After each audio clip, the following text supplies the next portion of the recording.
어느 절간에서 스님들이 모여서 당면한 어떤 현안 문제를 같이 의논하고 있었습니다. 문제되는 어떤 해결책은 찾았는데 근데 누구도 그 문제를 떠맡아서 앞장서서 이 일을 해결할 사람이 나타나지 않는 겁니다. 서로 누군가 다른 사람이 이 일을 해주기만 바랬고 아무도 나서지 않는 가운데 시간이 자꾸 흐르면서 어떤 결론이 나질 않습니다. 그때 한 젊은 스님이 분연히 일어나서 이렇게 말합니다. 이제 모두 그만합시다. 아무도 그 일 맡을 사람이 없으면 내가 희생양 되지요. 내가 십자가 지겠습니다 하고 말하더랍니다. 이제 스님들 입에서도 십자가 진다는 말이 나오는가 봅니다.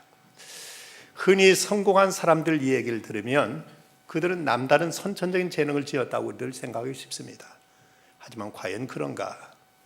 시카고 대학의 교육학 교수인 벤저민 블룸 교수는 5년 동안 120명을 최고의 예술가, 운동가 그리고 학자들을 대상으로 저들이 과연 성공을 일으킨 그럴 만한 DNA, 자질이 있었는가를 연구하고 조사했다고 합니다.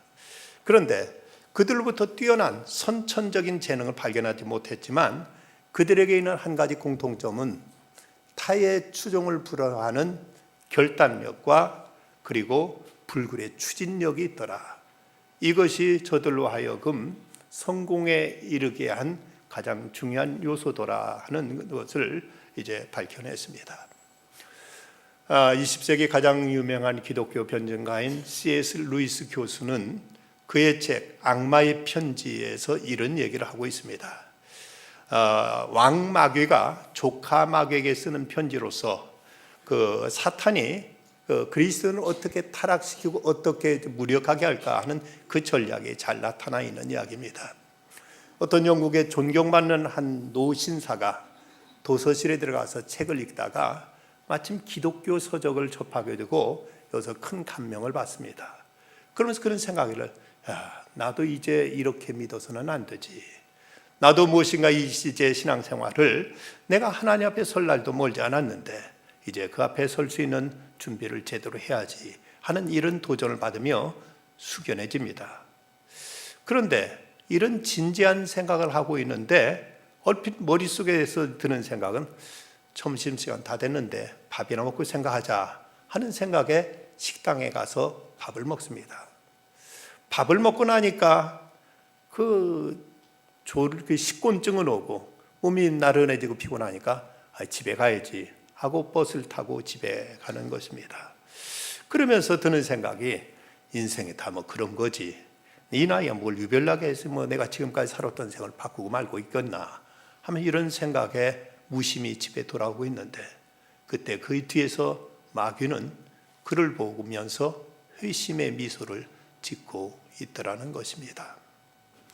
어쩌면 이 시대를 살아가고 있는 많은 그리스도인들의 모습이 이와 같지 않은가를 도전케 하는 심각한 이야기입니다. 사색, 싱킹이라는 책을 쓴 한나 아렌트라는 그 여사는 그가 만나는 수많은 범죄자들, 그들을 통해서 그가 느꼈던 것은 사람이 악한 행동을 하게 되는 이유는 그에게 본래 악한 요인이 있어서라기보다는 그들에게 있는 한 가지 공통점은 애매함과 우유부단함 때문에 이런 악에 빠지더라는 이런 또 얘기를 합니다. 본래 누구나 다 사람들마다 나름대로 어떤 선한 의지는 있고 또 마음속에 어떤 이제 바르게 살겠다는 생각도 하고 있는데 그런데 이들은 그 악에 대한 유혹을 이겨내지 못하고 이것을 과감하게 떨치지 못하기 때문에 쉽게 악에 물들어서 죄를 짓고 못된 짓을 하는데 자기도 모르게 빠져들어가더라는 이런 이야기도 하고 있습니다. 우리에게 참 결단의 문제를 심각하게 생각하는 얘기들입니다. 오늘 마태복음 16장 말씀 보면 예수님께서 최초로 제자들에게 순환에 대한 말씀을 하십니다. 가이사랴 필립보에서 제자들에게 물으십니다. 사람들이 나를 누구라고 하느냐? 세례 요한이라든가 엘리야라고 합니다. 선지자 중에 하나라고 합니다. 그러면 너희는 나를 누구라고 하느냐? 이때 베드로가 앞장서서 얘기합니다. 주님은 그리스도십니다. 그리고 살아계신 하나님의 아들이십니다. 이 말을 들으시고 해서 몹시 기뻐하셨습니다.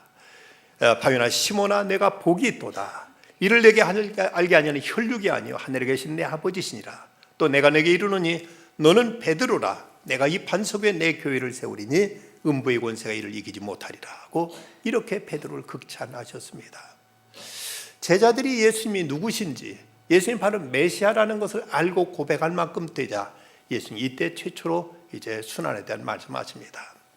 이때로부터 예수 그리스도께서 자기가 예루살렘에 올라가 장로들과 대제사장들과 서기관들에게 많은 고난을 받고 죽임을 당하고 제3일에 살아나야 할 것을 제자들에게 비로소 나타내셨다. 비로소 나타내셨다고 말씀하십니다.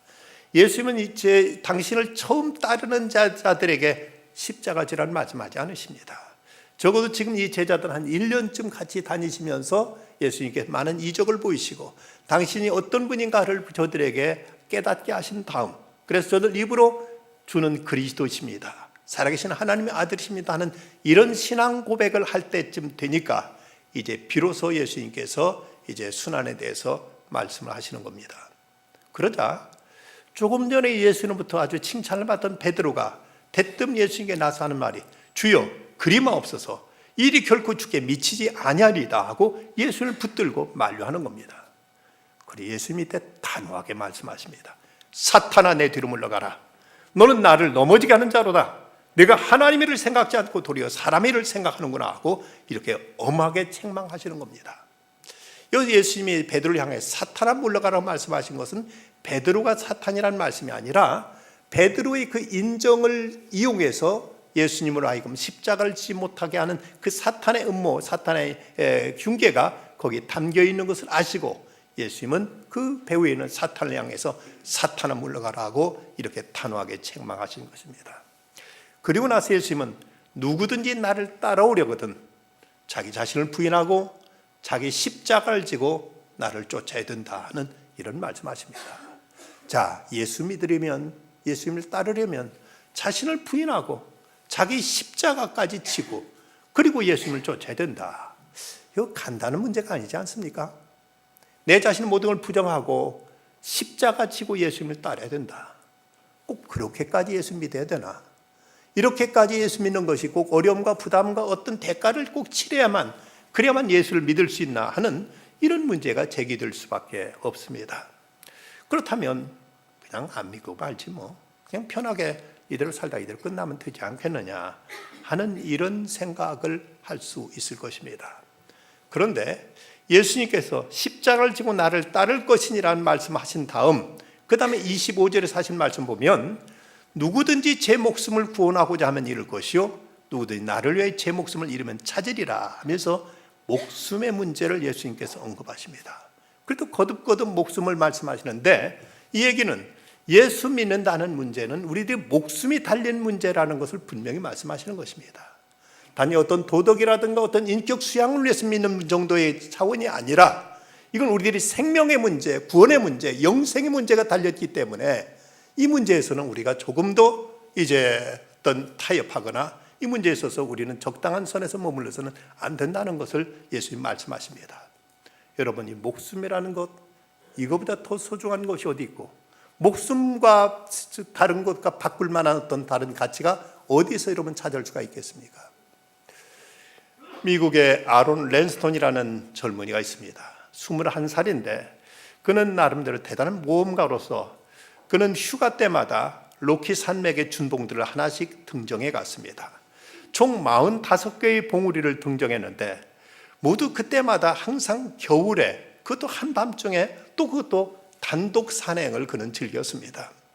그런데 어느 때 그만 그는 이제 그 계곡에 내려오다가 방향을 바꾸는 순간 몸이 이제 떨어지면서 그의 오른팔이 360kg이나 되는 바위 틈 사이에 딱 끼고 말았습니다.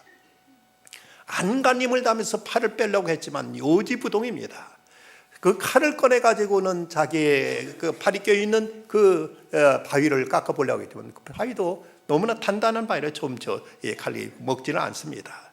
인적이 드문 유타주에서 그 계곡에 벌어진 일이라서 어깨로 바위를 밀어보기도 하고 칼로 파보기도 하고 로프용 등반용 도르를 써서 들어올려 보기도 했지만 바위는 꿈쩍도 않습니다. 그렇게 무려 닷새 5일간을 버티다가 이제 음식도 물도 다 떨어져 버렸습니다. 이대로 죽게 되고 말 것이라는 생각 속에 그는 참으로 보통 사람은 상상할 수 없는 그는 무서운 결단을 내리게 됩니다. 그건 자기 오른 팔뚝을 잘라버리기로 결심한 겁니다. 그는 말합니다. 바위 틈에 낀 손목뼈를 부숴버릴 수만 있으면 쉽게 탈출할 수 있을 것 같았습니다. 먼저 아래팔 밖에 쪽에 있는 요골 뼈를 꺾었습니다. 그리고 몇 분 동안 승강이를 벌인 끝에 팔의 아랫마디 안쪽 척골까지 부러뜨렸습니다. 팔이 낀 채로 자기가 그걸 당겨서 바깥뼈와 안쪽 뼈 이 두 개의 뼈를 다 분질렀습니다. 그런데 살은 그대로 남아있는 거죠.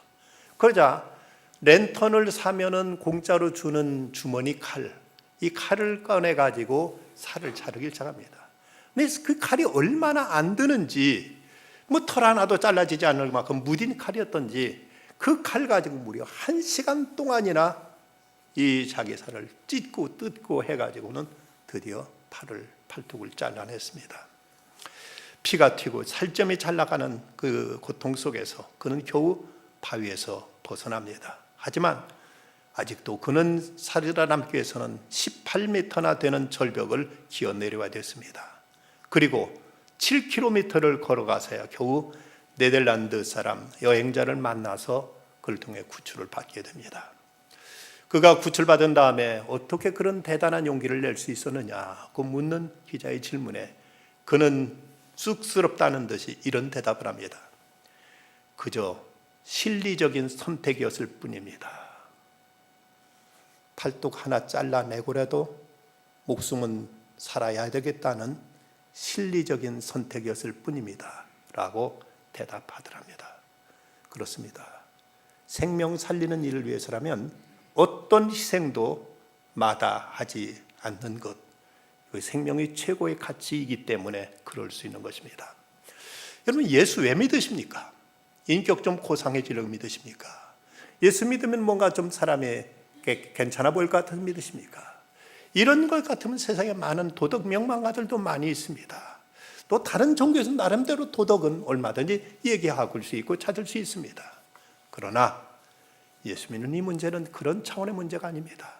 구원의 문제, 생명의 문제, 영생의 문제가 달려있기에 이건 그저 허투루 가볍게 그냥 어떤 인격 수양 삼아서 믿는 이런 차원의 것은 아니기에, 그래서 예수님은 우리 위해 십자가 지시며 당신이 모든 걸 쏟으셔서 희생하셨고, 그리고 당신을 믿고 따르는 사람들에게도 자기를 부인하고 자기 십자가 지고 나를 쫓아야 된다고 이렇게 분명하게 말씀하고 계시는 것입니다. 여기서 예수님 먼저 자기 자신을 부인해야 된다고 말씀하십니다. 자신을 부인한다는 것은 단순한 자기 통제, 자기 극기, 자기 어떤 절제 그 이상의 뜻을 가지고 있습니다. 먼저는 자기 공로나 자기 자존심을 버린다는 겁니다. 예수 믿는데 제일 먼저 걸림이 되는 건 바로 자존심이죠. 교회 나와서 1시간 동안 앉아서 그저 설교 듣고 있는 것 따분하고, 또 하나님 앞에 나와서 나는 죄인입니다 하고 자백하는 것이, 그것이 자존심이 용납지 않아서, 그래서 소위 지성인들 가운데는 이래서 하나님 앞에 나오지 않는 사람들이 많습니다. 그러나 분명한 것은 적어도 우리가 하나님 앞에 구원의 은총을 얻기 위해서는 나는 죄인입니다 하고 자신의 자체를 먼저 부정해야만 가능합니다. 그런가 하면 자기를 부인한다는 말, 또 다른 면에서 자기 주장을 버린다는 말도 있습니다. 주님을 따른다면서 계속 내 주장, 내 방식, 내 생각, 내 철학, 이것에 매여 있게 되면 믿음이 결코 자라지는 않습니다. 그저 하나님 뜻이 더 크심을 알고 주의 뜻이 절대적임을 알고 주님의 뜻 앞에서는 내 어떤 생각도 내 경험도 철학도 그대로 내려놓을 수 있어야 됩니다. 그럴 때 내 자신을 부인하는 것이 됩니다. 또 하나는 자기 소유에 주권도 버려야 됩니다. 우리는 그리스도의 종이요 제자요 이제 주님의, 우리가 주인이나 선생이 아닙니다. 우리는 청직일 뿐입니다. 네가 맡아서 관리해라 해서 관리자이지 본래 소유권이 우리에게 있는 것이 아니란 사실입니다. 마하트마 간디는 말합니다. 나는 소유를 포기하지 않는 한 신을 따를 수 없다. 비워야 채울 수 있고 포기해야 얻을 수 있는 것입니다. 기독교 3대 신비주의자 중 하나는 에크하르트는 말하기를 주님을 절반만 따르고 절반은 따르지 않는 사람들이 많다. 그들은 소유와 친구와 명예는 포기하더라도 자신을 버린 일만은 지나친 부담을 느낀다고 말했습니다. 두레박을 비워야 거기서 물을 길어 올릴 수 있는 것처럼 내 자신 먼저 주님 앞에 나와서 자신을 부정할 때, 그럴 때 그리스도는 나의 주인이 될 수 있습니다. 지휘자 레오폴드 스트로우스키가 베토벤 서곡을 연주하면서 극적인 효과를 나타내기 위해서 연주자들 앞에 있는데 저 뒤에 관중석 뒤에다가 거기에 몰래 트럼펫 연주자 하나를 숨겨놓고 어느 극적인 장면에서 지휘자가 딱 사인을 보내면 그 빰빠밤 하면서 트럼펫을 연주하도록 이렇게 일러놨습니다. 그래서 드디어 그 장면에 대해서 지휘봉을 가지고 딱 지시를 했는데 근데 아무 소리가 들리지 않습니다. 이거 웬일인가 싶어 또다시 지휘봉을 사인을 줬더만 대답이 없습니다. 사람들은 웅성거리고 사람들 웃기 시작합니다. 그런데 알고 보니까 뒤에서 그 극장의 수위가 거기서 이제 트럼펫을 불라고 하니까 어디 이 연주를 망치려고 하느냐고 꽉 붙들고 꼼짝 못하게 잡고 씨름하고 있는 것입니다. 이 사람은 자기 나름대로는 이 연주를 위해서 자기 스트로스키의 연주를 위해서 자기가 봉사한다고 생각하면서 그 사람 붙들고 못하겠지만 실상 그 연주를 망치고 있었던 것입니다. 내 딸은 이렇게 하는 것이 하나님 뜻이고 이렇게 하는 것이 하나님의 영광을 위한 것이라고 생각하지만 하나님이 아니라고 하실 때는 아멘 하고 우리는 깨끗이 내려놓을 수 있어야 됩니다. 이것이 바로 주님을 내 자신을 주 앞에 부정하는 것이 되는 것입니다. 두 번째 자세는 자기 십자가를 지고 나를 쫓으라고 말씀하십니다. 자기 십자가를 진다. 이 십자가에 대한 두 가지 오해가 있습니다. 그 하나는 우리도 예수님처럼 나무로 된 십자가에다 우리 손에다 못을 박는 것, 이것이 십자가 지는 것으로 생각하는 사람이 있습니다. 그래서 필리핀에서는 매년 이 고난주간 되면 실제로 이런 일들을 하고 한다고 합니다. 매년 이제 그들은 10대 고난주간 되면 실제로 자원자를 골라서 나무로 된 십자가를 해놓고 거기다 못을 박는 이런 일을 이제 그들은 가운데 한다는 것이죠. 그러지만 이것은 예수님께나 해당된 일이었지 우리에게 해당된 일은 아닙니다. 예수님은 죄가 없으신 분이기 때문에 당시 십자가에 못 박혀 피 흘리실 때 그 피가 온 인류의 죄를 대속하실 수 있지 우리 같은 죄인이 100번 피를 흘려봤자 이건 아무런 어떤 의미가 없는 겁니다. 그렇다면 여기 십자가를 진다는 어떤 의미인가? 그것은 하나님께서 우리에게 허락하신 그 사명, 그것을 이루는 과정에서 겪게 되는 고난을 십자가라고 이해할 수 있습니다. 예수님에게 십자가는 바로 온 인류의 죄를 대속하는 그런 의미에서 예수님은 고난받으시고 십자가를 지었습니다. 그렇다면 우리 나름대로 하나님께 주신 소명이 있습니다. 우리는 가정에서 또는 직장에서 교회에서 이렇게 저렇게 하나님의 사람으로서 우리가 치러야 될 대가가 있고 이것을 이루는 과정에서 겪게 되는 고난, 그 고통을 우리는 십자가라고 말할 수 있는 것입니다. 또 어떤 경우는 모든 고생이나 고통을 십자가를 진다고 생각하는 이런 주장도 있습니다. 그러나 분명한 것은 십자가는 의로운 고난이지 죄 짓고 나는 형벌을 십자가라고 말하지는 않습니다. 자기들끼리 좋아서 자식 낳아 키우면서 자식들한테 뭔가 제대로 본을 보이지 못하면서 그 자식들이 잘못해서 속 좀 썩이면 내가 자식이 내 십자가라고 이런 건 다 난센스입니다. 저도 무엇인가 의로운 일을 위해서 우리가 고난당할 때 이것이 십자가지 그래서 자기가 잘못한 것을 그 죄값 받는 것을 결코 십자가라고 말한다면 십자가에 대한 모독입니다. 십자가는 의를 행하는 과정에서 겪게 되는 고통을 십자가라고 말할 수 있습니다. 고 이중표 목사님이 쓴 책 가운데 하늘을 품은 마음이라는 책에 이런 얘기를 소개하고 있습니다.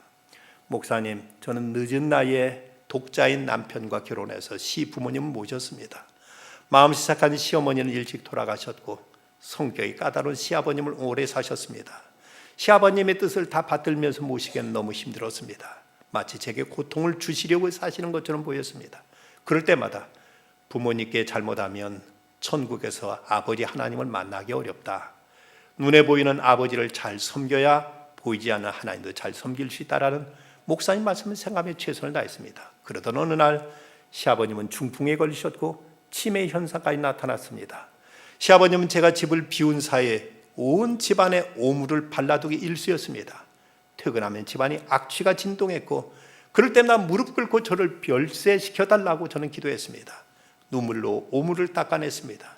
뒤늦게 퇴근한 남편이 그런 저를 보고 함께 울면서 청소를 거들기도 했습니다. 이렇게 긴 세월을 살면서 이것이 별세의 훈련이라고 생각했습니다. 시아버님을 원망하지 않고 십자가에 달린 주님을 생각하며 주님의 십자가 안에서 저도 함께 죽게 해달라고 기도했습니다. 저는 목사님 말씀하신 별세의 영성을 돌아가신 시아버님을 통해서 많이 받았습니다. 감사합니다. 이중표 목사님이 그 시아버지 장례식에 갔더니 때 남편이 그렇게 말하더랍니다. 목사님, 제 아내는, 저는 아내에게 절이라도 하고 싶은 심정입니다. 제 아내는 위대한 예수님이 제자입니다. 저는 예수님의 길을 따르려는 아내에게 늘 감동을 받습니다. 이처럼 우리가 그리스도인으로서 그리스도의 사랑을 나타내고 그리스도의 뜻을 이루는 과정에서 겪게 되는 고통, 이것이 십자가라는 사실입니다. 세 번째, 나를 쫓을 것이라고 말씀합니다. 예수님을 쫓는다는 건 예수님이 살아신 그 삶의 모습을 본받고 우리도 그렇게 살아가는 것을 말합니다. 예수님은 의를 행하기 위해서 때로는 고난당하셨고, 예수님은 사랑을 행하시기 위해서 당신의 많은 이제 고초를 겪으셔야만 했습니다. 예수님은 다른 사람을 높이기 위해서 스스로 바보가 되셨고, 예수님은 이제 제자들을 위해서 섬기는 자로 이렇게 낮아지신 것입니다. 예수님께서 십자가상에서 원수들로부터 침뱉음 당하고 막대기로 맞으시면서 성전을 헐고 사흘에 짓는 자여, 내가 만일 하나님의 아들이던 자기를 구원하고 십자가에 내려오라고 이런 조롱에도 바보처럼 묵묵하게 그 모든 수욕을 다 당하신 것입니다. 밥 로버츠 주니어는 이런 말을 합니다. 제자도는 듣고 순종하는 것이지 배우고 이해하는 것이 아니다. 그리스도의 제자는 듣고 순종하는 사람의 제자지 배우고 이해하는 것으로 그쳐서는 안 된다는 것입니다. 저도 일제 때 그리스도인이 되기 위해서는 예수 믿으려면 두 가지 각오를 했어야만 했다고 합니다. 하나는 굶을 각오요, 또 하나는 죽을 각오였습니다. 저도 우리 신앙의 선배들은 이런 각오와 결단을 가지고 믿음을 지켰기에 이 땅을 복음의 옥토로 만들 수 있었고, 순교의 피를 통해서 이 나라를 하나님의 땅으로 변화시키는 일을 위해서 희생을 했던 것입니다.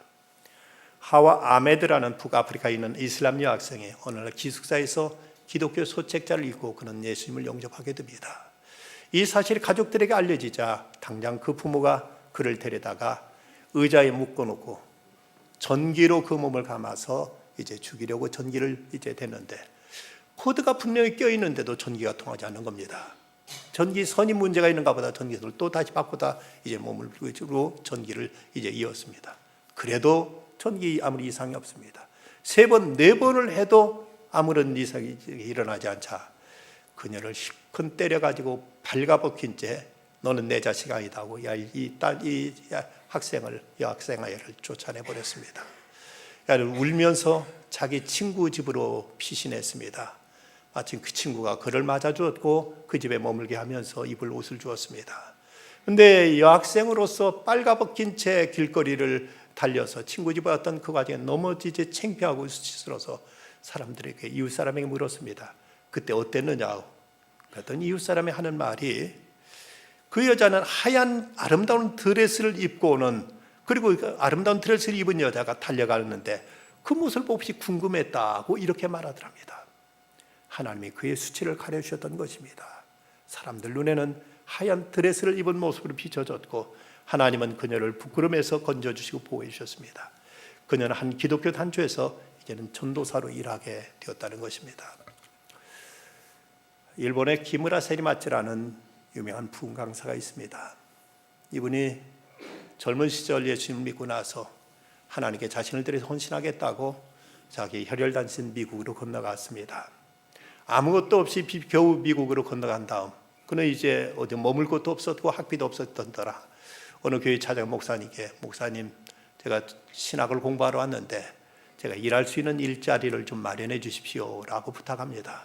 그러자 목사님이 그에게, 너 당신 그러면 운전 해봤느냐 묻습니다. 아직 운전 배우지 못했습니다. 너 그럼 정원수 좀 다듬을 줄 아느냐? 아니, 그것도 못 배웠습니다. 요리해봤냐? 아닙니다. 요리도 못했습니다. 접시 닦아봤냐? 그것도 아직 경험이 없습니다. 그럼 도대체 뭘 할 줄 아느냐? 왜 이렇게 물었습니다. 근데 이 젊은이가 대답하기를, 목사님, 제가 아직 운전을 배우지 못했고 정원수 다듬는 것도 모릅니다. 아직 요리도 배우지 못했습니다. 그렇지만 제가 한 가지 할 수 있는 것은 있습니다. 그것은 예수님 위해서 죽을 수는 있습니다 라고 이렇게 대답했습니다. 목사님이 그 말을 듣고 크게 감동받았습니다. 그렇다면 됐다. 내가 모든 걸 책임져 주마. 모든 건 내가 보내주마. 그리고는 그를 이제 모든 학비 대주면서 그를 학교에 보내서 신학을 공부시켰습니다. 그가 신학을 다 공부한 다음에 이제 자기 조국 일본에 가서 복음을 전하려고 하나님 위해서 일하리라고 결심하고 비행기를 타고 일본에 돌아오고 있었는데 태평양 상공을 날고 있을 때 갑자기 기내에서 방송이 들려옵니다. 승객 여러분, 지금 이 비행기가 원인을 알 수 없는 엔진 고장을 일으켜서 비행기가 점점 하강하고 있습니다. 어떤 방법도 어떤 수단도 이제 우리는 강구할 수가 없습니다. 마지막으로 할 수 있는 일은 여러분의 각기 믿는 신에게 기도하는 것밖에는 지금 우리가 어떤 방법이 없습니다. 그 순간 이 김우라 세리마치는 그 자리에 무릎 털썩 꿇고 하나님께 기도했습니다. 하나님, 빨리 계산해 보십시오. 저를 지금 데려가신다면 저는 빨리 천국 가서 저는 좋습니다. 그런데 저를 미국까지 가서 보내셔서 공부시켜 놓고 제가 이제 일본에 가서 일해야 할 텐데 하나님, 저를 지금 데려가시는 게 좋습니까? 일본으로 저를 이제 살려서 보내시는 게 낫습니까? 빨리 계산해 보십시오 하고 이렇게 담대히 기도했다고 합니다. 그런데 이 기도가 마치자 부르릉 소리와 함께 기장의 목소리가 들려왔습니다. 승객 여러분, 기뻐하십시오. 지금 원인을 알 수 없게 비행기 엔진이 다시 되살아났습니다. 이제 우리는 모두 다 살아났습니다. 안심하십시오 하는 비행기 기장의 목소리가 들뜬 소리로 들려오더라는 것입니다. 여러분, 우리가 주님을 위해서 죽을 수 있고 주님의 십자가 질 수 있다면 주님은 어떤 지경에서도 어떤 역경에서 우리를 돌보실 것이고 책임지실 것이고 주께 우리를 통해서 영광 받을 것입니다. 어쩌면 여러분이 평생 은혜 가운데 사실 수는 있습니다. 하지만 은혜의 은혜됨을 깨닫는 것은 희생 없이 거저되는 법이 아닙니다. 은혜가 참으로 은혜되기 위해서는 치러야 할 대가가 있습니다. 은혜에 합당한 대가를 치를 때 여기에 비로소 은혜가 은혜된다는 사실을 깨닫고 은혜를 통한 기쁨도 능력도 축복도 경험하게 될 것입니다. 사람은 젊었을 때 멍에를 매는 것이 좋으니 혼자 앉아서 잠잠할 것은 주께서 그것을 그에게 메우셨습니다. 우리가 지금 어떤 십자가를 지고 있든지 주께서 메우신 것이라면 달게 지고 주님을 따라갈 것입니다. 토마스 아 켐피스는 말합니다. 참고 순종함의 십자가를 져라. 그리하면 마지막에는 그 십자가가 너를 져줄 것이다.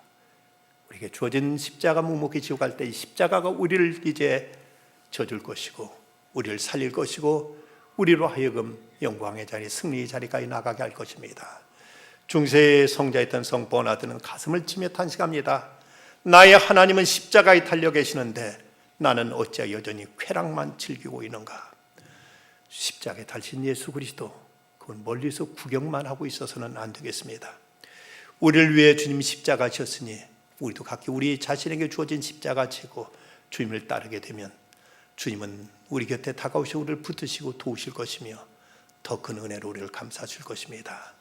아무든지 나를 따라오려거든 자기를 부인하고 자기 십자가를 지고 나를 좇을 것이니라. 이 말씀 앞에 엄숙하게 결단하고 순종하는 우리가 다 되어야 되겠습니다. 기도하십시다.